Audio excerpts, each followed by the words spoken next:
अस्सलाम वालेकुम नाज़रीन, दौड़ से खबर शामिल करते हैं। खादिम हुसैन पाहवर की retired school teacher Shahnawaz Brohi के एजाज में अलविदाई तकरीब मुनक़्क़िद।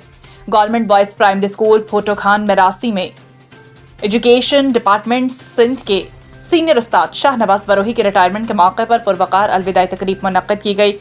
तकरीब में बतौर मेहमान ख़ुसूसी साहब खान जरदारी तालुका एजुकेशन ऑफिसर दौड़ ने शिरकत की।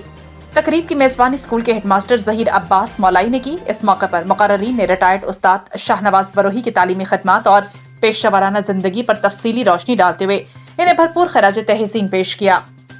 तकरीब में दीगर मौज़ूज़ मेहमानों में डॉक्टर ग़ुलाम नबी जमाली, पेटे अलिफ तालुका दौड़ के सदर Jariyo Dahri, general secretary Haji Sikandar Ali Zardari, senior नायब सदर Arbab Ali Marri, finance secretary Mushtaq Ahmed Parhyar, deputy general secretary Asif Ali Chandio, Ghulam Mohammad Sial, उस्ताद मोहम्मद अशरफ बरोही, उस्ताद जवार सफ्तर अब्बास करबलाई, उस्ताद अब्दुल वाहिद बरोही, उस्ताद जवार हुसैन वासवाना और स्टार कॉरपोरेटिव सोसाइटी दौड़ के चेयरमैन गुलाम रसूल रिंद समेत सिविल सोसाइटी के अरकान और सहाफ़ियों ने शिरकत की।